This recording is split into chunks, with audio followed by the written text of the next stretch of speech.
नमस्कार, स्वागत है आपका। आप देख रहे हैं उत्तराखंड का महासंग्राम और मैं हूं आपके साथ श्रेया दीक्षित। 18 से 20 फरवरी तक उत्तराखंड का बजट सत्र शुरू होने जा रहा है। मुख्यमंत्री पुष्कर सिंह धामी ने कहा कि प्रधानमंत्री नरेंद्र मोदी ने कहा है कि 21वीं सदी का तीसरा दशक उत्तराखंड होगा। इसी के अनुरूप उत्तराखंड के बजट को तैयार किया जा रहा है। वहीं बजट सत्र देहरादून में आयोजन होना है, जिसका ऐलान वित्त मंत्री कर चुके हैं, लेकिन विपक्ष चाहता है कि ये बजट सत्र देहरादून की बजाय गैरसैंण में ही आयोजित हो। देखिए इस रिपोर्ट में। 18 से 24 फरवरी तक उत्तराखंड का बजट सत्र शुरू होने जा रहा है। बजट सत्र देहरादून में आयोजित होना है, जिसका ऐलान वित्त मंत्री कर चुके हैं। आपको बता दें कि सरकार बजट को लेकर पहले से ही तैयारियों में जुटी हुई है और बजट को लेकर वित्त मंत्री पहले ही हितधारकों के साथ बैठक कर चुके हैं। वहीं मुख्यमंत्री पुष्कर सिंह धामी ने कहा कि हम प्रधानमंत्री नरेंद्र मोदी के विकसित भारत के संकल्प को लेकर काम कर रहे हैं। साथ ही उन्होंने कहा कि प्रधानमंत्री मोदी ने कहा कि 21वीं सदी का तीसरा दशक उत्तराखंड का होगा। इसी के अनुरूप उत्तराखंड के बजट को तैयार किया जा रहा है। उन्होंने कहा ज्ञान, विज्ञान, गरीबी, युवा, किसान, महिला, शहीदों के परिजनों समेत सभी लोगों को ध्यान में रखकर बजट तैयार किया जा रहा है।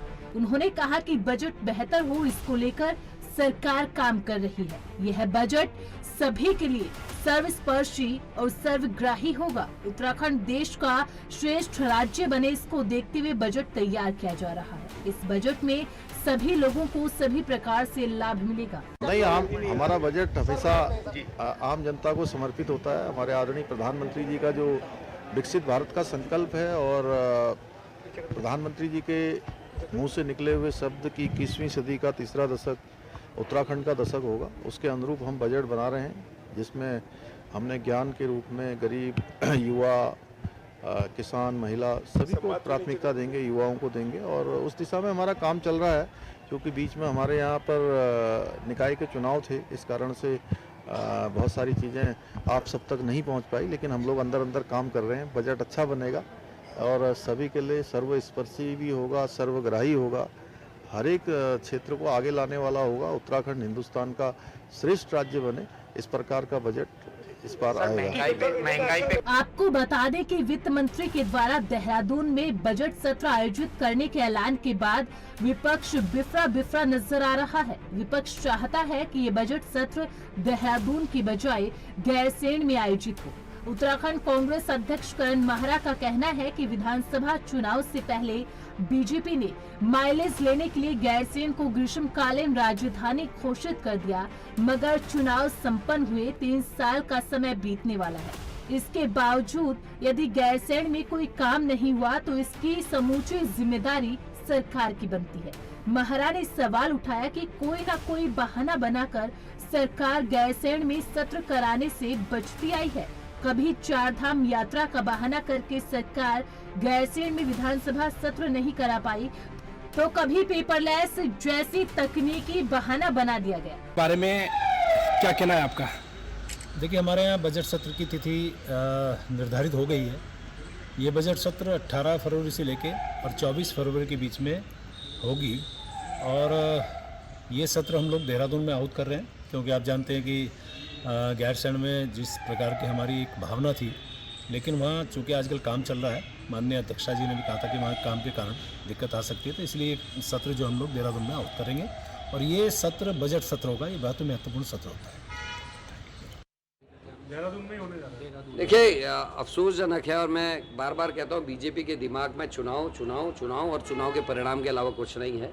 उनको जन सरोकारों से या प्रदेश की ऐसी चीज़ों में कोई मतलब नहीं है। लोगों ने, आंदोलनकारियों ने जान दी, शहादत दी और उसके बाद भी जिस तरीके का व्यवहार किया जा रहा है ये बहुत ही गलत है। और आपने देखा होगा 2022 के चुनाव से ठीक पहले गैरसैंण को ग्रीष्मकालीन राजधानी बनाया और आज तक वहाँ कोई सत्र नहीं चल पाया। कभी ये 4 धाम यात्रा का जिक्र करके उसको टाल देते हैं, कभी ठंड का बहाना करके टाल देते हैं और अब जो है फिर से ये कहा जा रहा है कि हम जो है उसको हाईटेक करना चाह रहे थे, पर हो नहीं पाया। भाई 3 साल बाद हाईटेक नहीं कर पाए, कब आखिर उसको हाईटेक करेंगे, ये भी एक प्रश्न है। विपक्ष भले ही सरकार पर गैरसैंण की अनदेखी का आरोप लगा रहा हो, लेकिन स्पीकर ने ही सरकार से देहरादून में सत्र कराने की पैरवी की थी। क्योंकि गैरसैंण में व्यवस्थाएं मुकम्मल नहीं थी। बहरहाल 18 फरवरी से देहरादून में बजट सत्र आयोजित होने जा रहा है। अब देखने वाली बात ये होगी कि विपक्ष सरकार को किन किन मुद्दों पर घेरता है और सरकार विपक्ष के सवालों का क्या जवाब देती है। आगे आपको सुनवाएंगे कि आखिर प्रदेश की जनता को धामी के बजट से क्या क्या उम्मीदें हैं। ANB न्यूज के लिए देहरादून से तारिक अंसारी की रिपोर्ट।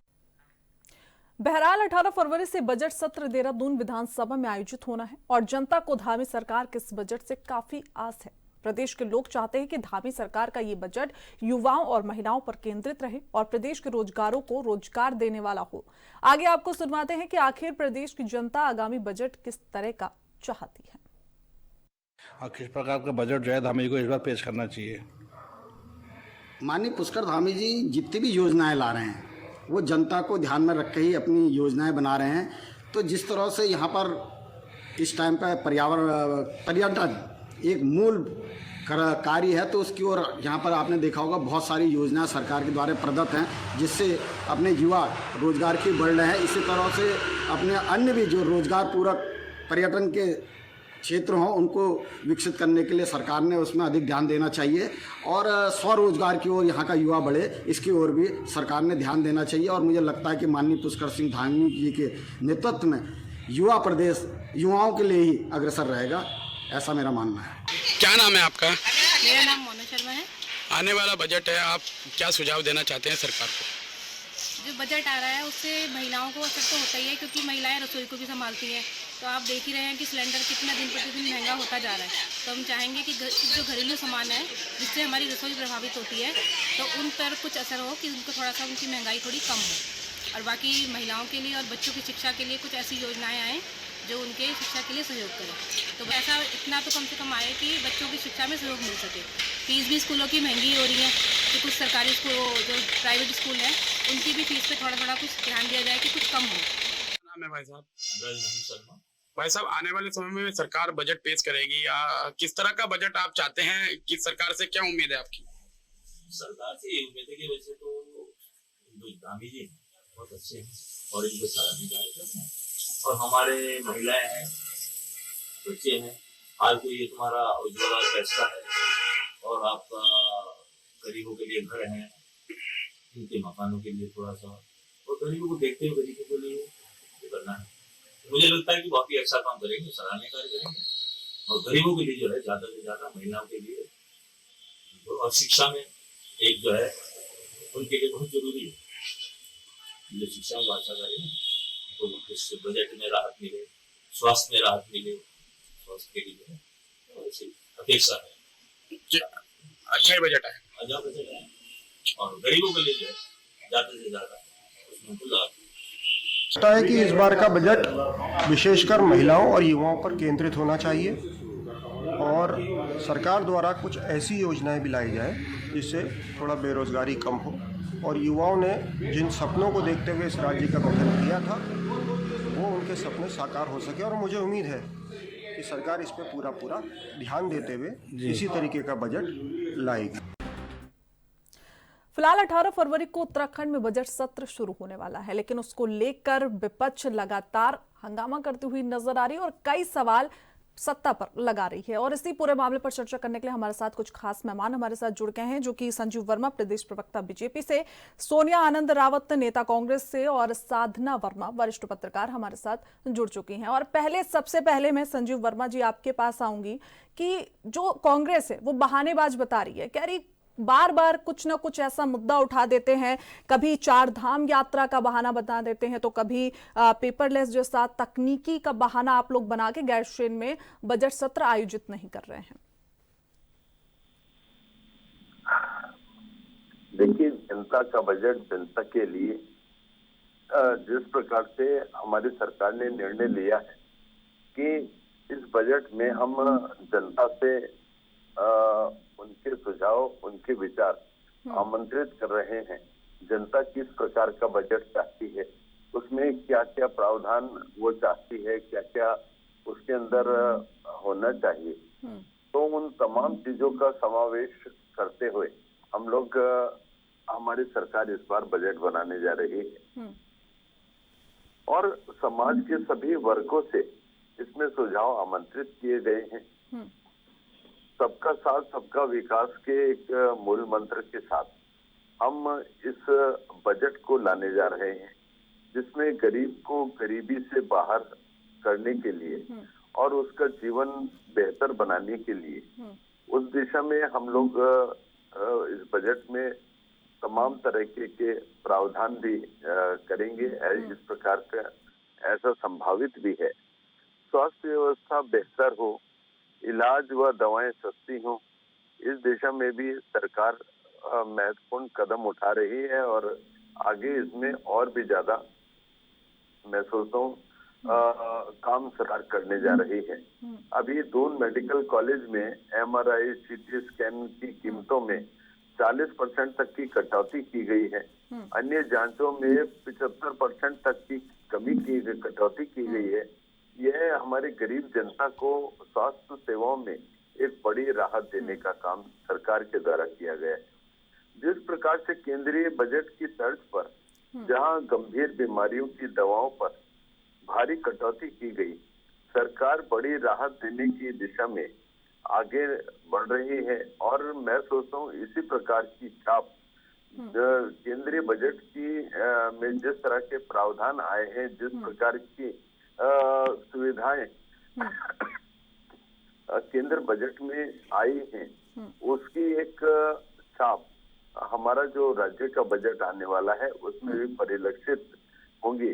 एक ऐसा समावेशी बजट जिसमें मैं सोचता हूँ युवाओं को, मातृशक्ति को, किसान को, गांव गरीब किसान तमाम वर्गों को एक साथ लेते हुए उनके विचारों का बजट मैं सोचता हूँ ये आने जा रहा है। ये मैंने स्वास्थ्य की बात करी और मैं शिक्षा के संबंध में भी ये बताना चाह रहा हूँ कि सस्ती शिक्षा सबके लिए हो, इस पर भी सरकार तेजी से काम कर रही है और आगामी बजट में इसमें और भी अधिक राहत देखने को मिल सकती है।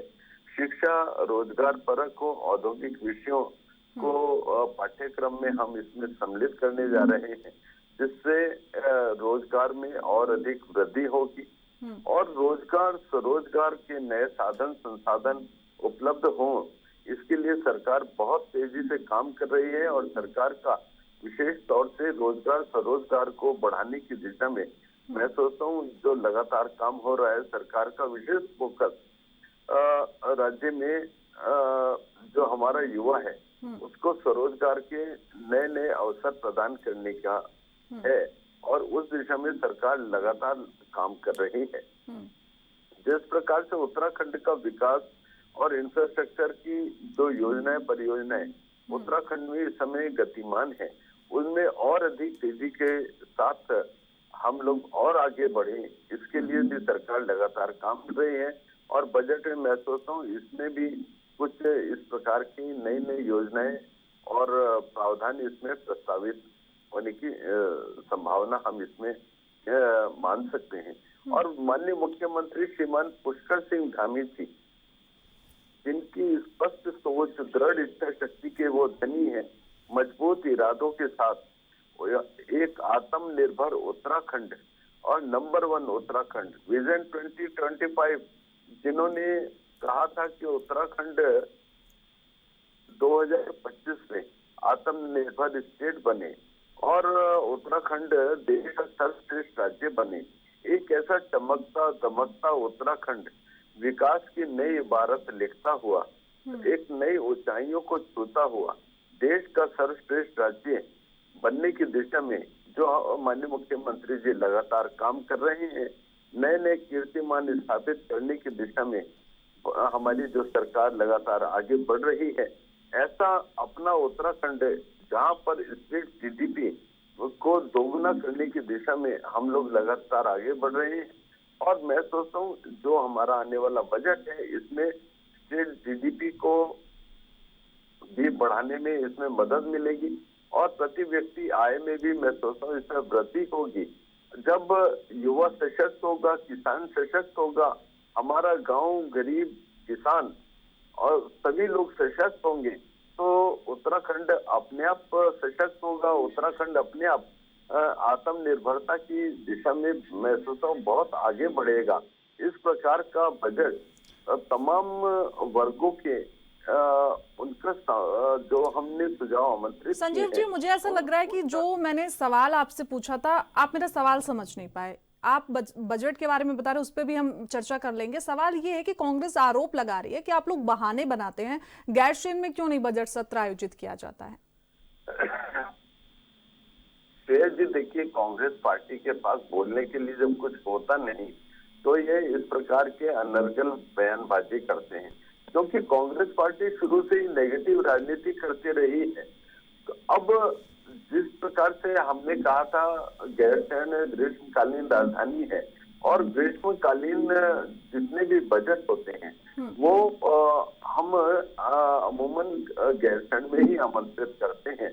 और बात रही कि बजट का सत्र गैरसैंण में होगा या देहरादून में होगा, तो विपक्ष और पक्ष के तमाम जो विधायक होते हैं, नेता प्रतिपक्ष होते हैं, तो उन सब की एक बैठक बजट से पहले आमंत्रित की जाती है और जहां सभी लोगों का विचारों का, सभी के सुझावों का एक समन्वय और सबकी एक राय होते हुए जब भी बजट का निर्धारण किया जाता है कि बजट देहरादून में होगा या गैरसैंण में।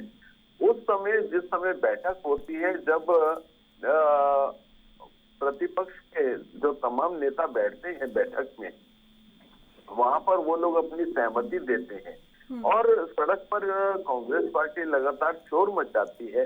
तो मैं सोचता हूँ ये जो कांग्रेस पार्टी का जो दोहरा रवैया है, ये कभी न कांग्रेस पार्टी न कभी उत्तराखंड का भला सोच सकी है, न इन्होंने कभी उत्तराखंड का भला किया है।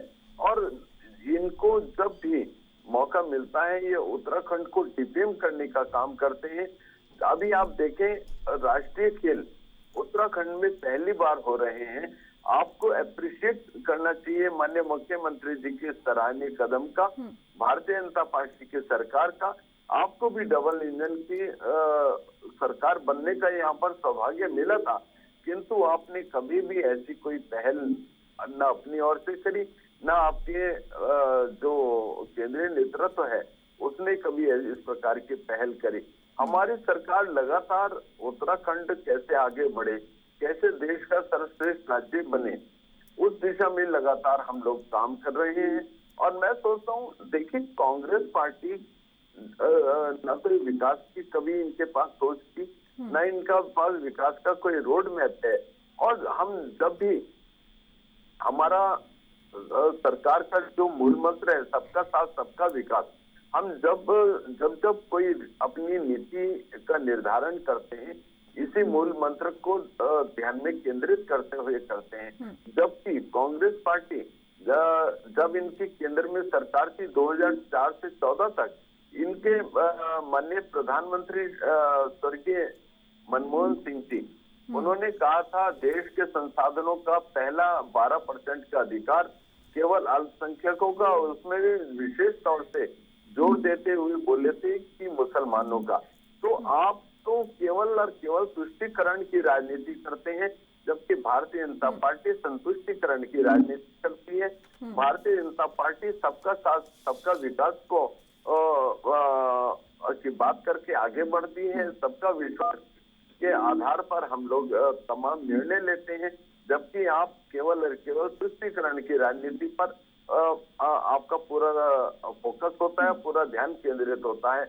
विकास ठीक है, कभी भी ठीक है। साधना जी, आपके पास आ रही हूँ। देखिए 2024 और 25 का जो बजट पास हुआ था, उसमें अभी जो पूरा रिपोर्ट सामने आया था उसमें यह था कि खर्च कई जगह खर्च नहीं हुआ है, पूरा जो पैसा पास हुआ था वो खर्च नहीं हुआ था। इस बार का जो बजट आएगा, अगर इसी तरीके से खर्च किया जाएगा तो फिर विकास कैसे होगा? आपको क्या लगता है इस पर?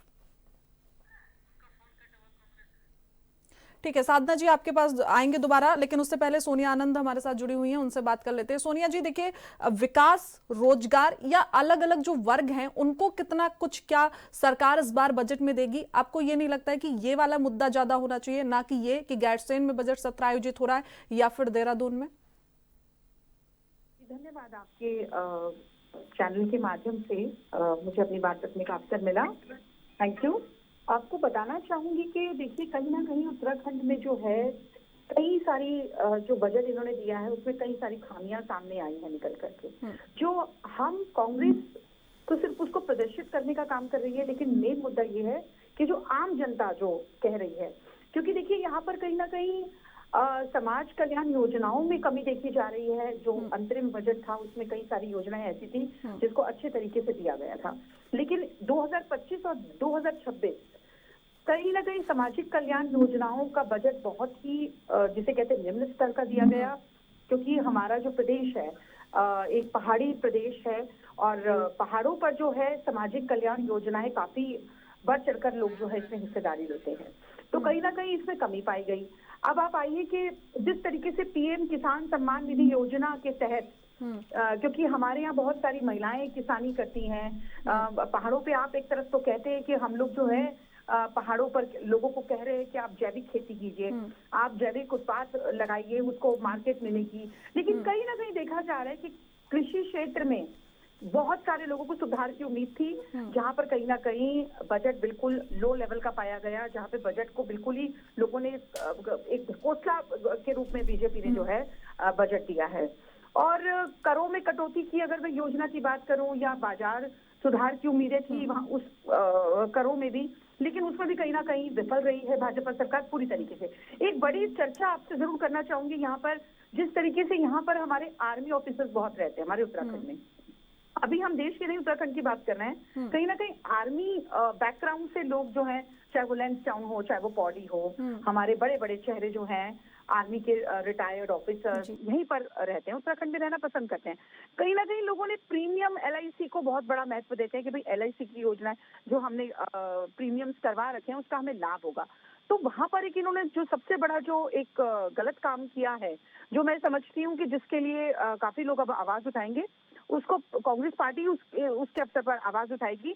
कहीं ना कहीं 5 लाख से ऊपर के प्रीमियम पर जो है आपने टैक्स लगा दिया, तो क्या 12 लाख की छूट देख करके आप क्या चाह रहे हैं? आप 12 लाख का दिखावा करने का काम कर रहे हैं कि हमने 12 लाख की छूट दे दी है, इधर से जो है आप LIC पर पी टैक्स लगाने का काम कर रहे हैं। आप ये बताइए ना, अडानी के चलते जो LIC को जो लॉस हुआ है, क्या आप उसका भुगतान करने के लिए खड़े हो गए हैं कि हम लोग जो है ये पाप छुपाने के लिए हम LIC के तहत आपने जो है 5 लाख से ऊपर की योजनाओं में या 5 लाख से ऊपर के प्रीमियम्स पर जो है टैक्स लगाना शुरू कर दिया, तो अडानी जी को क्यों बचाया जा रहा है? देखिए कहीं ना कहीं बात निकल करके आती है तो सामने आती जरूर है, और यही बात फिर दोहराई गई है कि अडानी को आखिर मोदी जी बचाना क्यों चाहते हैं।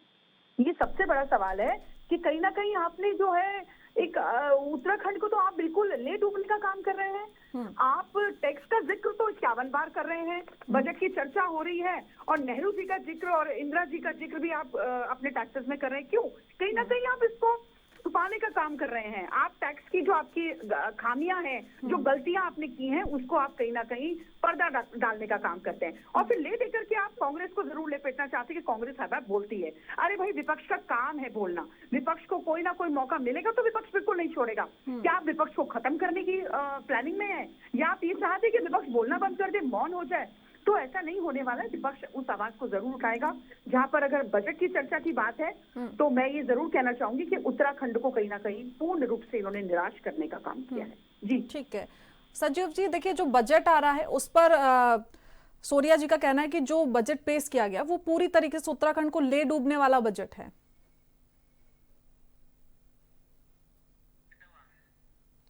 ठीक है, संजीव जी के पास दोबारा जाएंगे। सबसे पहले साधना जी आपके पास एक बार आ जाते हैं दोबारा से। आपसे सवाल ये है कि 2024 और 25 का जो बजट पेश किया गया था उसके जो आंकड़े निकल के सामने आए थे उसमें यह था कि पूरी तरीके से पूरा पैसा नहीं खर्च कर पाई, खासकर PW विभाग की अगर हम बात कर लेते हैं तो। इस बार अगर इसी तरीके से खर्च किए जाएंगे तो फिर क्या उत्तराखंड का विकास हो पाएगा? देखिए, उत्तराखंड का विकास तो 100% होगा, क्योंकि सभी योजनाएं बड़े उससे क्रियान्वयन हो रही हैं और अच्छे स्तर पे काम चल रहा है सभी जगह। अभी देखिए हमारे यहाँ राष्ट्रीय खेल हुए हैं और कितना सक्सेसफुल खेल हुए हैं, खेल महाकुंभ हो गया, कितना बढ़िया पूरे उत्तराखंड में गेम्स चल रहे हैं। तो ऐसे जहाँ जहाँ पैसे की वो जो खर्च नहीं हो पाए हैं उनका दोबारा से खर्च किया जाएगा। अब ये नहीं है, कई बार ऐसा हो जाता है कि कितनी सारी योजनाएं चलती हैं, उनको क्रियान्वयन करने में थोड़ा समय लग जाता है, क्योंकि उसके साथ बराबर पैरेलल जो चल रही होती है एक और योजना चल रही होती है जिसमें ज्यादा काम किया जाना जरूरी हो जाता है। तो ऐसा नहीं है कि इसमें हमारे उत्तराखंड का कोई बजट इतना कम रह गया या वो हो गया, सारे विकास के कार्य अच्छे स्तर पे हो रहे हैं। और मैं उम्मीद करूंगी कि अभी भी जो बजट नया आएगा उसमें अच्छे स्तर पे काम होगा। मैं चाहूंगी कि महिलाओं की स्वयं सहायता समूह जो है उनके लिए बजट अच्छे से जारी होना चाहिए। लेकिन सोनिया जी कह रही है उत्तराखंड में कोई काम ही नहीं हुआ है। क्यों नहीं काम हुआ है सोनिया जी? बहुत काम हुए, कितने काम हुए हैं उत्तराखंड में। तो इतना यहाँ पे आप जरा गिनवाइए मेरे को उत्तराखंड के कामों को, आप गिनवाइए तो सही। मैं चाहूंगी कि गिनवाए मुझे काम, ये क्या क्या काम हुआ है उत्तराखंड में। कौन सा काम नहीं हुआ आप ये बता दीजिए।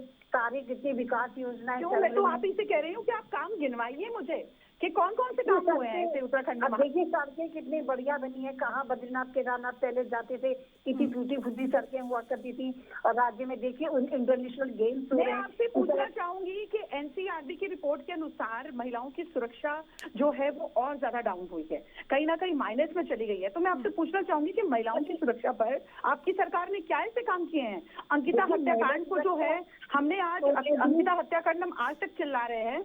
आप एनसीईआरटी की रिपोर्ट मुझे बताइए कि आपने क्या ऐसी महिलाओं की सुरक्षा के लिए काम किया है। महिलाओं की सुरक्षा के लिए बहुत कार्य हो रहा है, और खाली हम उत्तराखंड की बात नहीं करें या कि पूरे देश में भी महिला सुरक्षा के लिए हम अलग से बजट की भी बात करें, और मोदी जी ने भी रखा है अलग से इसके लिए बजट। साधना जी, मैं आपसे एक निवेदन करना चाहूंगी, आप बजट की चर्चा कर रहे हैं, मुझे जीडीपी की फुल फॉर्म बताएंगे? लीजिए बताइए, आप तो कहाँ की पूछ रही हैं आप बात। ठीक है सोनिया जी, इसका जवाब संजीव जी से ले लेते हैं। संजीव जी, सोनिया जी का आरोप है कि कोई भी काम उत्तराखंड में फिलहाल नहीं हुआ है, और वो साधना जी से कह रही है गिनवा दें। आप जरा कुछ काम गिनवा दीजिए बीजेपी के उन्हें। देखिए, कांग्रेस पार्टी जो दृष्टि दोष से पीड़ित है, जिनको विकास दिखाई देता ही नहीं है, क्योंकि विकास की सोच कभी इनकी रही नहीं, विकास का रोड मैप इनके पास कभी रहा नहीं, विकास इन्होंने कभी किया ही नहीं। जब जब इनको मौका मिला इन्होंने किया है तो केवल घोटाले किए हैं, इन्होंने किया है तो केवल भ्रष्टाचार किया है, इन्होंने किया है तो केवल झूठ की खेती की है, झूठ बोलने का काम किया है। आप कह रहे हैं कि क्या क्या काम हुए हैं उत्तराखंड में। आप देख रहे हैं दिल्ली से देहरादून तक की जो हमारा एक्सप्रेस हाईवे पूरी तरह से बन के तैयार है, और मैं सोचता हूँ कुछ ही दिनों में इसका पूरा इसका उद्घाटन होने जा रहा है। जहाँ दिल्ली से देहरादून के 7 से 8 घंटे लगते थे, वो सफर हमारा 2.5 घंटे में पूर्ण होने वाला है। वो राज्य सरकार के कामों की बात कर रही है, राज्य सरकार के कुछ काम उन्हें बता दीजिए ताकि संतुष्टि हो जाए। मैं राज्य सरकार की भी आपको गिनवा रहा हूँ। आप देखिए, आप कह रहे हैं कोई काम नहीं हुआ, आप बताइए किस सेक्टर की बात करने चाहते हैं आप। हम वृद्धावस्था पेंशन की बात करें तो आपके समय में जो वृद्धावस्था पेंशन मात्र 500 रुपए परिवार के एक व्यक्ति को दी जाती थी, आज 1500 रुपए की पेंशन पति और पत्नी दोनों को मिलती है। 1500 रुपए पति को और 1500 रुपए पत्नी को, जो वृद्धावस्था पेंशन के रूप में एक विशेष संबल हमारी सरकार के द्वारा दिया गया है। आप पर्यावरण मित्रों की जो मानदेय है उसमें हमारे सरकार में मैं सोचता हूँ 3 गुनी वृद्धि करने का काम हमारी सरकार में किया गया है। जिस प्रकार से जो हमारा गरीब वर्ग है उसको अपना घर का जो सपना वो वर्षों से संजोए बैठा था वो देने का काम किया।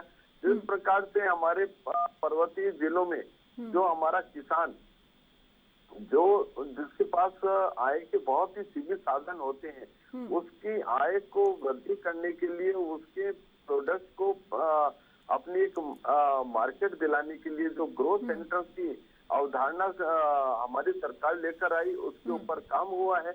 आज हमारा पर्वतीय क्षेत्र का जो किसान है जो अपने उत्पाद को औने पौने दामों में बेच दिया करता था, आज उसके पास अपनी एक मार्केटिंग की व्यवस्था सरकार के द्वारा उपलब्ध कराई गई है। आज वो समृद्ध है पूरी तरह से। जितने हमारी मातृशक्ति है उसको अपने जो एक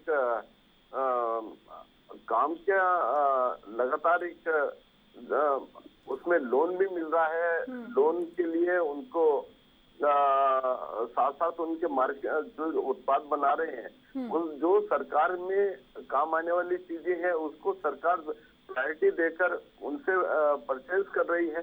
जिस तरह से होम स्टे की योजना के माध्यम से हमारे जितने युवा जो लगातार पलायन किया करते थे आज उन्हें अपने ही क्षेत्रों में बैठकर गांव में देहातों में वहीं पर उनको रोजगार उपलब्ध सरकार के द्वारा कराया गया है। आज किसान जो आपके शासन काल में उसका 4-5 साल तक गन्ना मूल्य का बकाया लंबित रहता था, आज इंस्टेंटली पेराई सीजन में ही उनका तमाम जो गन्ना मूल्य है उसका भुगतान करने का काम हमारी सरकार के द्वारा किया गया है।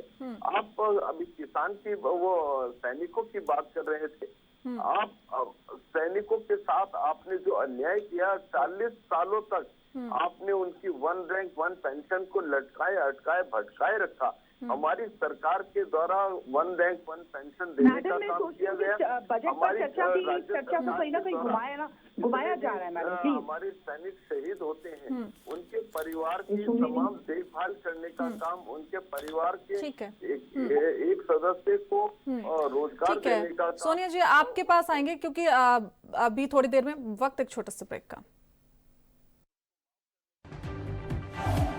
ब्रेक के बाद एक बार फिर आप सभी का चर्चा में स्वागत है। एक बार फिर से हमारे तीनों मेहमान हमारे साथ जुड़े हुए हैं। सोनिया जी आप अभी बोल रही थी कि बजट पर चर्चा कीजिए, तो सीएम धामी कह रहे हैं ना कि जनता के सुझाव पर हम बजट पास कर रहे हैं, तो जनता के हित में ही होगा बजट।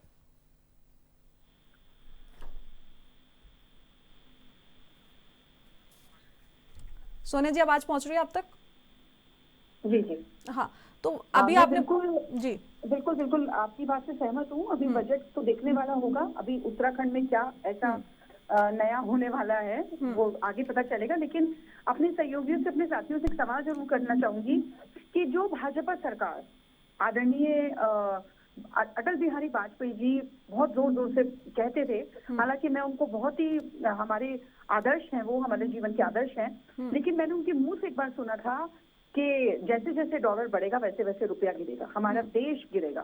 तो आज कहीं ना कहीं मैं सवाल करना चाहूंगी अपने सहयोगियों से कि 87 रुपए से पार हो चुका है $1, तो आप उस पर चर्चा करिए ना, उसकी बात क्यों नहीं करते आप? भाई आप टैक्स में उलझाने में लगे हुए हैं। आप कहीं ना कहीं आप ये देखिए कि जो हमारे बच्चे, सोनिया जी ये केंद्र का मुद्दा है। बिल्कुल नहीं है केंद्र का मुद्दा। क्या आपके बच्चे विदेश पढ़ने नहीं जाते, या मेरे बच्चे नहीं पढ़ने जाएंगे, या किसी और के बच्चे पढ़ने नहीं जाएंगे? जब आप सामान्य बातों में आते हैं तो फिर आप देश का मुद्दा बना देते हैं। अरे भाई ये मुद्दा हर व्यक्ति का है, ये मुद्दा उस हर नारी का है, हर सशक्त महिला का है, हर पुरुष का है, हर विद्यार्थी का है जो पढ़ने के लिए बाहर जाते हैं। और आप इसको अब कह के हटा दें कि विदेश का मुद्दा है। क्या विदेश का मुद्दा है भाई? मेरे बच्चे पढ़ने गए हैं, मुझ पर कितना लोड है, नहीं समझ सकती हूँ ये बात। आज कहीं ना कहीं सारा पैसा जो है, जितना आप टैक्स का गाना गा रहे हैं, कहीं ना कहीं आप सारा लोगों के जो है, जितने लोगों ने इसमें पैसे डाले हुए थे, सेविंग्स की हुई थी, कहीं ना कहीं वो कहाँ हो रहा है? आप इस बात की बात ही नहीं कर रहे हैं। आप ये बताइए ना, क्या म्यूचुअल फंड्स में आज हर व्यक्ति चाहता है कि मैं अपने 2 बच्चे जमा करूं तो मुझे प्रॉफिट हो? कहीं ना कहीं आपके डॉलर्स के रेट बढ़ने से आज म्यूचुअल फंड्स पे कितना इफेक्ट हो रहा है? आज लोग नुकसान की ओर हैं। आपकी कमाई और आपकी बचत में आग लग चुकी है, और आप कह रही हैं विदेश का मुद्दा है, आप कह रही है देश का मुद्दा है। आप कैसी बात कर रही है मैडम? कहाँ है अच्छे दिन आपके?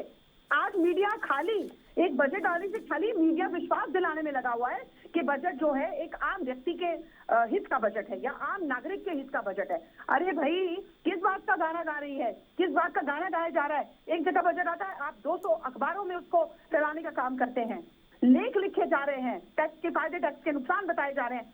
कहीं ना कहीं आप इंदिरा जी के समय पर, आप खुद ही कहते थे कि इंदिरा जी के समय पर 11 स्लैब्स होते थे, तो मोदी जी ने तो बड़ी तरक्की करी, आज बढ़ते बढ़ते जो है 10 तक स्लैब आ चुके हैं।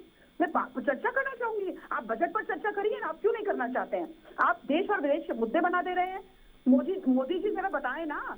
अभी मैं कल के उनके भाषण में सुन रही थी कि 12 लाख पर जो है इंदिरा गांधी जी के समय पर 10 लाख रुपए टैक्स लगता था। कहाँ की बात कर रहे हैं मोदी जी? पूछना चाहूंगी मैं, कहाँ की बातें हैं ये? आप देश और विदेश के मुद्दे बना देते हैं। जब आपसे चर्चा का विषय आता है तो आप कहते हैं क्या विदेश की बात है? क्या आपके बच्चे, मेरे बच्चे पढ़े नहीं चाहते? आप ये बताइए। आप गांव के विकास की बात करते हैं, आप प्रधानमंत्री ग्रामीण योजना के विकास की बात करते हैं, कहाँ है आपके विकास की दरें? आज जो है 78 से 99 करोड़ इतना ज्यादा जो है इन्होंने योजनाओं का वो बढ़ाया है। तो मैं पूछना चाहती हूँ, टारगेट तो 42 लाख से 42 लाख जो घरों से जो पीछे का क्यों चल रहा है, ये बताइए ना। आप कह रहे हैं कि हमने ग्रामीण योजना में जो हमने जो दर बढ़ाई है अभी टैक्स की, बजट की जो दर बढ़ाई है वो 78 से 99 करोड़ तक बढ़ाया गया है। लेकिन सवाल तो ये है कि उस योजना का टारगेट में तो 42 लाख घरों का तो अता पता ही नहीं है। 42 घर लोग तो पीछे चले गए। आप किस टैक्स की बात करते हैं? आप डिफेंस की बात करते हैं। आप गाना गाते हैं डिफेंस का, दूर दूर तक कि हमारा देश जो है हम सेफ्टी की और हम तरक्की की ओर लेके जा रहे हैं। आपने तो कहीं पर भी जो है डिफेंस में लोगों को उम्मीद है कि आपने डिफेंस का बजट कहाँ पे जिक्र किया है? मुझे बताइए, कहाँ बढ़ाया आपने डिफेंस का बजट? ये बजट पर चर्चा करिए मैडम, ये देश और विदेश को मत बीच में लेके आइएगा। देश और विदेश अब नहीं चलने वाला है। मैं जानती हूँ रुपया लगातार कमजोर हो रहा है, उस पर कोई चर्चा नहीं आप करते। LIC के पर आप कोई चर्चा नहीं करना चाहते। आप कृषि क्षेत्र में सुधार की जो लोगों को उम्मीदें थी उस पर आप कोई चर्चा नहीं करना चाहते। राज्य की बात करिए सोनिया जी। मैं राज्य की बातें कर रही हूँ मैडम, मैं राज्य की बातें कर रही हूँ। क्या हमारे राज्य में लोग कृषि नहीं करते? क्या हमारे समाज कल्याण में बजट नहीं होना चाहिए था? क्या हमारे ग्रामीण आवास विकास की योजनाएं क्या हमारे उत्तराखंड में नहीं है? क्यों नहीं पूछा जाऊंगी, क्या डिफेंस के लोग यहाँ पर नहीं जाते हैं? ये सब हमारे राज्य के मुद्दे हैं जिनको मैं इनको दोहराना चाहती हूँ। और रही बात डॉलर की, तो मैडम ये हमारे हर घर का मुद्दा है। आप बताइए कि आपके बच्चे, क्या आपके भाई, क्या आपकी बहन बाहर जाकर विदेश में पढ़ लिख करके हमारे भारत का विकास नहीं करना चाहते कि हम कुछ जो हमारा अच्छा है हम उनको दे सके, जो वहां से अच्छा है हम कुछ यहाँ पे ला सके? ये हर ठीक है। देखिए साधना जी, जो बजट अभी आया है उस पर भी सोनिया जी संतुष्ट नहीं है, और जो बजट आने वाला है दोनों पर वो संतुष्ट नजर नहीं आ रही है। हेलो, हाँ साधना जी, आवाज आ रही है अब तक? हाँ जी आ रही है जी। बिल्कुल, मुझे लग रहा है सोनिया जी जो बजट आया है उस पर भी संतुष्ट नहीं है, और जो आने वाला है राज्य का उस पर भी संतुष्ट नहीं है। देखिए, इनको तो सुझाव समिति में रखना पड़ेगा, केंद्र की में भी और राज्य की में भी, जब ही इनकी शायद संतुष्ट हो पाएंगी। धन्यवाद मैडम, बहुत बहुत। अगर आप मुझे ऐसा काम कर देंगी तो मैं आपको बहुत बहुत बहन के रूप में धन्यवाद दूंगी कि आपने मुझे बजट समिति में रखा है। बिल्कुल रखना चाहिए, आपको ऑपोजिशन को भी मौका देना चाहिए। अभी तो आपको ऑपोजिशन का बोलना भी सहन नहीं हो रहा है, तो आप बजट समिति की बातें कर रही हैं। आपका धन्यवाद दूंगी मैं तो, अगर बजट समिति में आप मुझे रखती हैं तो। सभी मिडिल क्लास हुआ या सभी लोगों ने बजट की बहुत तारीफ की है। और राज्य के बजट की जहाँ तक बात है, मुझे पूरी उम्मीद है कि पूरा बजट महिलाओं के हित में, गरीबों के हित में, किसानों के हित में और सभी के हित में होगा। और ऐसी मुझे धर्मी से उम्मीद है, और 100% अभी तक हुआ भी है ऐसा। और आप ऐसी जो बातें आप बता रही हैं, मोदी जी के पोर्टल पे लिखिए, और उनको जब पोर्टल पे जाएगी तो 100% उनके पास तक जाएगी बात। और आप मेरी बातों के जवाब ही दे दीजिएगा। क्या मैं पोर्टल में क्यों जाऊँ? आप ही जवाब दीजिए ना जो मैंने आपसे सवाल किए हैं। अरे मैं क्यों बोलूंगी उनकी तरफ से? मैं माफ करिएगा, आप तो मैडम आप डिबेट में बैठी हुई हैं, आपको बिल्कुल ऑपोजिशन जवाब देने चाहिए। मैं पत्रकार हूँ, मैं आपकी बात लिख सकती हूँ। बस मैं आपको ये बात बोलने के लिए संजीव वर्मा जी बैठे हैं। बिल्कुल सोनिया जी, आपको जवाब चाहिए, संजीव जी दे रहे हैं जवाब, बताएं संजीव जी। जी देखिए, मेरी बहन कांग्रेस की प्रवक्ता बड़ी बड़ी बातें कर रही हैं, लेकिन जब इनसे बात करी जाती है, जब इनका काले इतिहास की बात करी जाती है तो ये बगले झांकने लगते हैं। आपकी सरकार के समय में 2004 से 2014 तक आपने जो एक तरह से पेट्रोलियम पदार्थों के नाम पर जो लाखों करोड़ रुपए का डेंट हमारे विदेशी खजाने के ऊपर डालने का काम किया, उसके बारे में आपका क्या कहना है? उसके बारे में आपको जवाब देना चाहिए। जो अभी बड़ी बड़ी बातें आप डॉलर के लिए कर रही थी, आपके समय पर जो हमारा विदेशी सोने का भंडार पूरी तरह गिरवी रख दिया गया था, उसके बारे में आपका क्या कहना है? तो डॉलर की जो फ्लक्चुएशन है उसमें मैक्सिमम जो जिम्मेदार है वो कांग्रेस पार्टी है।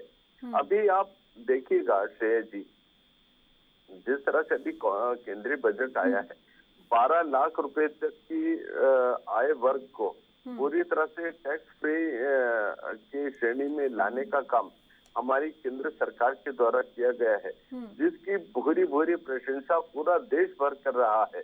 और बड़ी बात यह है कि इस बार विपक्ष के हाथ से भी एक जो आलोचना का एक मुद्दा था वो भी पूरी तरह से जाता गया।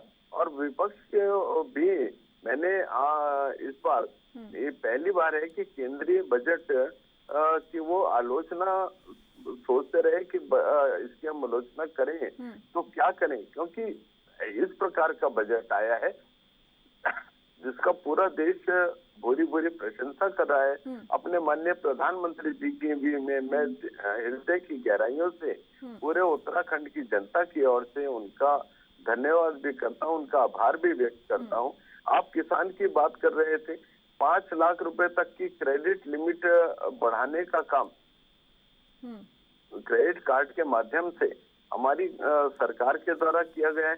जहाँ किसान साहूकारों के चंगुल में फंसकर अपनी जो तमाम आय है उसको साहूकारों के ब्याज को चुकाने में उसको स्पेंड करना पड़ता था, आज वो साहूकारों के चंगुल से पूरी तरह से आजाद हुआ है।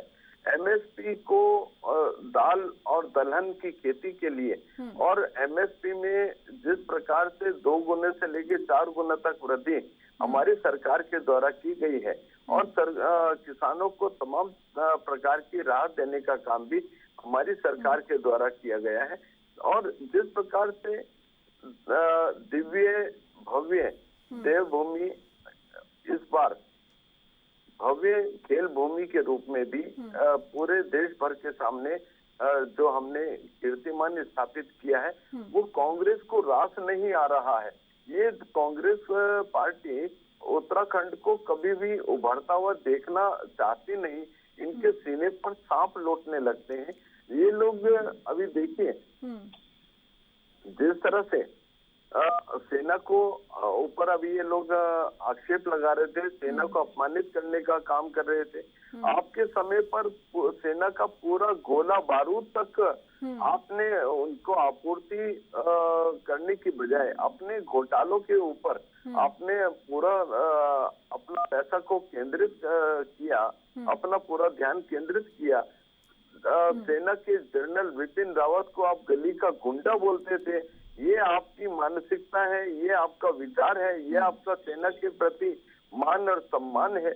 मैं सोचता हूँ शर्म आनी चाहिए। कांग्रेस कितनी गिरेगी और कितना और गहराई का स्तर कितना होगा आपका, आपको शर्म आनी चाहिए। आप बार बार जब भी हम बजट की बात कर रहे हैं, जो इंफ्रास्ट्रक्चर की योजना परियोजना यहाँ पे चल रही है वो आपको दिखाई नहीं देती।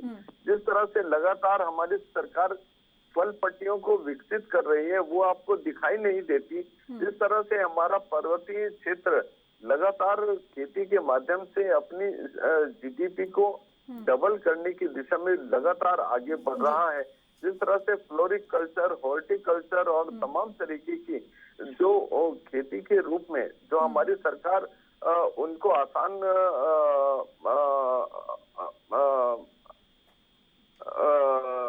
ऋण उपलब्ध करा रही है और किसानों को 3 लाख रुपए तक का ऋण 0% पर उपलब्ध करा रही है, ये आपको देखा नहीं जाता।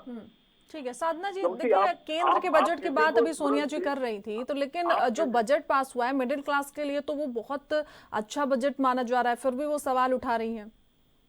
देखिए सभी लोग इस बात और मिडिल क्लास को बहुत ज्यादा खुश था क्योंकि पहली बार मिडिल क्लास के बारे में किसी ने सोचा था। और मोदी जी का भी यही है कि लोगों के हाथ में पैसा आएगा, खर्चा अच्छा होगा और खर्च अच्छा होगा तो जीडीपी भी बढ़ेगी। तो इसलिए बजट तो सब संतुष्ट थे, कोई वर्ग ऐसा नहीं था जो बजट से संतुष्ट। संजीव जी जी, और जो भरा हुआ गिलास है उसकी ये चर्चा कभी करते नहीं क्योंकि ये नेगेटिविटी के ऊपर ज्यादा विश्वास करते हैं, पॉजिटिविटी के ऊपर इनका विश्वास है ही नहीं। ये भारत जो उभरता हुआ भारत है, जो विकसित भारत है, जो आज मेक इन इंडिया और मेड फॉर वर्ल्ड की अवधारणा के साथ हम लोग जो लगातार आगे बढ़ रहे हैं वो इनको दिखाई नहीं देता। इनके राहुल गांधी भारत की तो लगातार आलोचना करते हैं, भारत की अर्थव्यवस्था की लगातार आलोचना करते हैं, और चाइना की भारत में भी, और जब ये इनका विदेश दौरा होता है वहां पर जाकर भी चाइना की एक तरह से उनके शान में कसीदे पढ़ते हैं, तो इन लोगों की मानसिकता को अच्छे से जाना जा सकता है। ये पूरी तरह से देश विरोधी है, ये समाज विरोधी है, और ये हमारी जो उत्तराखंड की अर्थव्यवस्था है उसको उभरता हुआ विकसित होता हुआ कभी देख नहीं सकते। जिस प्रकार से 2047 में विकसित भारत की अवधारणा परिकल्पना को लेकर माननीय प्रधानमंत्री जी चल रहे हैं, और साथ ही साथ जितने भी हमारे भारतीय जनता पार्टी शासित जितने भी राज्य हैं वो उसी दिशा में लगातार अपने इंफ्रास्ट्रक्चर को लगातार डेवलप करते हुए चल रहे हैं, वो इनसे देखा नहीं जाता। इनकी जो कर्नाटका की, तेलंगाना की और हिमाचल प्रदेश की सरकारें हैं वो लगातार तुष्टीकरण और केवल तुष्टीकरण इसी भाव के साथ वो लोग काम कर रहे हैं। ये लोग, हम तो सबका साथ सबका विकास की अवधारणा पे लगातार काम करते रहे हैं, लेकिन ये लोग केवल और केवल वोट की खेती इनका एकमात्र लक्ष्य है। ये हमेशा तुष्टीकरण के साथ चलते हैं, सनातन का लगातार ये लोग विरोध करते हैं, वंचितों को जब भी हम लाभ देने की बात करते हैं ये उनका विरोध करने लग जाते हैं, ये आदिवासियों का विरोध करते हैं, महामहिम राष्ट्रपति जी के वर्ड पर ये लोग टिप्पणी करते हैं, उनको उनके लिए जितना भी अभद्र और जितना भी अपमानित करने वाले जो वाक्यांश हैं ये लोग बोलते हुए इनकी जबान भी लड़खड़ाती नहीं, जबान भी कतराती नहीं। मैं सोचता हूँ कि एक स्तर होता है गिरने का, ये उस स्तर से भी कहीं ज्यादा नीचे गिर गए हैं। जब देखो समाज को बांटने का काम करते हैं, कभी जाति में बांटने का काम करेंगे, कभी जातिवाद का जहर पनपाने का काम करेंगे, भाई से भाई को लड़ाने की बात करेंगे। इनको चाहिए केवल और केवल अपना वोट सुरक्षित रहे, अपनी सत्ता बनी रहे, उसके लिए देश जाए भाड़ में। इनका एकमात्र यही लक्ष्य है और इसी लक्ष्य के साथ ये लोग लगातार काम करते हैं। जबकि भारतीय जनता पार्टी हमारे लिए राष्ट्र प्रथम, राष्ट्र के लिए हमको जो कोई भी कुर्बानी देनी होती है हम लोग कभी पीछे नहीं हटते। राष्ट्र के लिए हमको कोई भी कठोर से कठोर निर्णय लेना होता है, हम कभी पीछे नहीं हटते। उत्तराखंड जिस प्रकार से देश का नंबर 1 राज्य बना है, जिसने यूसीसी देश भर में सबसे पहले लागू की, जिस समय हमने 2,31,000 लोगों से अपने विचार आमंत्रित किए थे, तमाम राजनीतिक दलों को भी आमंत्रित किया था, उस समय कांग्रेस पार्टी भाग खड़ी हुई और बाद में ये लोग बोलते हैं कि हमारे से राय मशविरा नहीं किया गया, हमसे सुझाव नहीं लिए गए। तो ये वो लोग हैं जो जहाँ सदन में मौन रहते हैं और सड़कों पर लगातार शोर मचाते हैं, क्योंकि इनका मकसद केवल और केवल शोर मचाना है और इनका मकसद न तो विकास के प्रति लोग गंभीर है, ना इनको समाज से कोई लेना देना है। इनको केवल और केवल जो सत्ता से बेदखल हुए हैं, जनता ने इनको सत्ता से बेदखल किया है, ये आज ये जल में मछली की तरह पूरे इस प्रकार से तड़प रहे हैं और वो तड़पन साफ दिखाई देती है। जब ये विकास का विरोध करते हैं तो उससे यही दिखाई देता है कि आज ये सत्ता इनके पास नहीं है, इसलिए ये इस प्रकार का प्रलाप लगातार करते रहे हैं। आज देखिएगा कोई भी छोटी वाली बात होती है, अब डबल इंजन की हमारे यहाँ सरकार चल रही है, इनको भी डबल इंजन का सौभाग्य मिला, लेकिन आपने कौन सा डबल इंजन के समय पर उत्तराखंड का विकास किया? आपने केवल पट्टिकाएं लगाने का काम किया और उसके ऊपर एक ईंट भी रखी नहीं।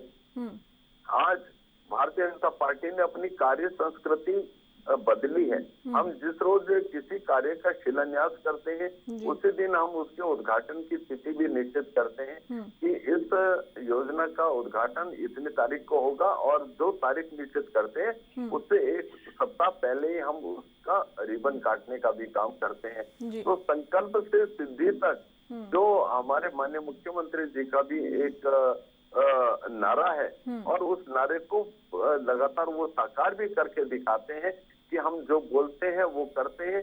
जिस प्रकार से यूसीसी का जो वायदा हमने उत्तराखंड की जनता से किया था उसको हमने साकार करने का काम किया। नकल विरोधी कानून लागू करने वाला उत्तराखंड सबसे पहला प्रदेश बना है। कठोर धर्मांतरण कानून लागू करने वाला उत्तराखंड सबसे पहला राज्य बना है। और जिस प्रकार से अभी आप देखें लगातार जिस तरह से थूक जिहाद, लव जिहाद, लैंड जिहाद की घटनाएं, जिनको कांग्रेस पार्टी का पूरी तरह से संरक्षण प्राप्त है, राष्ट्रीय प्राप्त है, ये लोग उसका लगातार उनको संरक्षण देते हैं ऐसे तत्वों का। जो डेमोग्राफी चेंज के लिए जो लोग जिम्मेदार हैं उन लोगों को कांग्रेस पार्टी लगातार भाष्य देती है, जबकि भारतीय जनता पार्टी ऐसे तमाम जो तत्व हैं जो देवभूमि की आबो हवा को दूषित करने का काम करेंगे, ऐसे लोगों को के ऊपर हम लोग कड़ी से कड़ी कार्रवाई करने के लिए पूरी तरह से कृत संकल्प है। ऐसे तमाम तत्वों को उत्तराखंड से या तो अपनी आदतें सुधारनी होंगी या उत्तराखंड को बाय बाय बोलकर यहाँ से जाना होगा। मैं सोचता हूँ जो भी व्यक्ति उत्तराखंड की शांत फिजाओं को खराब करने का काम करेगा, ऐसे किसी भी तत्व को यहाँ पर ठीक है। एक सवाल साधना जी से ले लेते हैं। साधना जी, देखिए सरकार ये कह रही कि जो खर्च नहीं कर पा रहे थे जो विभाग बजट में, उनका जो बजट है वो काटा जाएगा। अगर बजट कटता है तो फिर क्या विकास में कहीं ना कहीं रुकावट नजर आएगी? नहीं, वो बजट दूसरी जगह चला जाएगा। ऐसे नहीं होगा कि किसी कहीं पे कटौती होगी तो उसका नुकसान होगा या उसका और कुछ होगा। उस बजट को दूसरी जगह लगा के उसका दूसरी जगह विकास किया जाएगा और उसको नई सिरे से बजट दिया जाएगा। तो खर्च तो होना ही चाहिए और विकास कार्य तो लगातार यहाँ चलते ही रहे हैं। कोई दिन ऐसा नहीं जाता यहाँ विकास कार्य ना हो रहे हों। और देखिए इतना बड़ा उत्तराखंड में नाम रोशन हुआ है, हमारे खेल इतना बड़ा हुए हैं, इंटरनेशनल गेम्स सबने उसको बहुत अच्छे से किया है और उसका नाम भी हो रहा है कि अच्छे से ऑर्गेनाइज किया है सारा। तो इतना ऐसा नहीं है कि उत्तराखंड तो अब नंबर 1 पे जाने वाला है राज्य। इतने अच्छे कार्य यहाँ पे हो रहे हैं। 25 साल में प्रवेश कर रहा है। हर महीने एक विकास कार्य लागू हो रहे हैं और लागू किए जा रहे हैं। तो ये नहीं है कि यहाँ कार्य नहीं हो रहे हैं। इतना राज्य बनने के बाद तो पहले से क्या था, तो लोग उत्तर प्रदेश जाते थे, लोगों के काम नहीं होते थे, लोग अपनी एक एक बात के लिए लखनऊ जाते थे, छोटी सी सड़कें होती थी। वो लोग उस समय की क्यों नहीं बात करते लोग? राज्य बनने में हम 25 साल में प्रवेश कर रहे हैं और इतनी प्रोग्रेस राज्य की हुई है। बताइए, यहाँ दून यूनिवर्सिटी बन गया, यहाँ चिटकुल बन गया, यहाँ IT पार्क बन गया, इतनी सारी नई नई योजनाएं आई हैं, इतने स्टेडियम बन गए। राजीव गांधी स्टेडियम बन गया, एक हल्द्वानी में बन गया, और कितने एयरपोर्ट की कितनी अच्छी व्यवस्था हो गई। नैनी सैनी हवाई पट्टी बनी और यहाँ का एयरपोर्ट जो है वो इंटरनेशनल एयरपोर्ट होने वाला है। इतने सारा कितनी सारी फ्लाई सेवा यहाँ से शुरू हो गई है। तो ये नहीं है राज्य का विकास। बिल्कुल साधना जी, देखिए जो बजट है इस बार पूरा जनता के सुझाव के अनुरूप ये बजट को तैयार किया गया है, तो स्वाभाविक तौर से ये बात पता चलती है कि जनता के हित में ये बजट होगा। फिलहाल हमारे तीनों मेहमानों का हमारे साथ जुड़ने के लिए बहुत बहुत शुक्रिया। हमारे साथ जुड़े थे संजीव वर्मा जो कि प्रदेश प्रवक्ता बीजेपी के, सोनिया आनंद नेता कांग्रेस से, और साधना शर्मा वरिष्ठ पत्रकार हमारे साथ जुड़े थे। आप तीनों का हमारे साथ जुड़ने के लिए बहुत बहुत शुक्रिया। ANB news.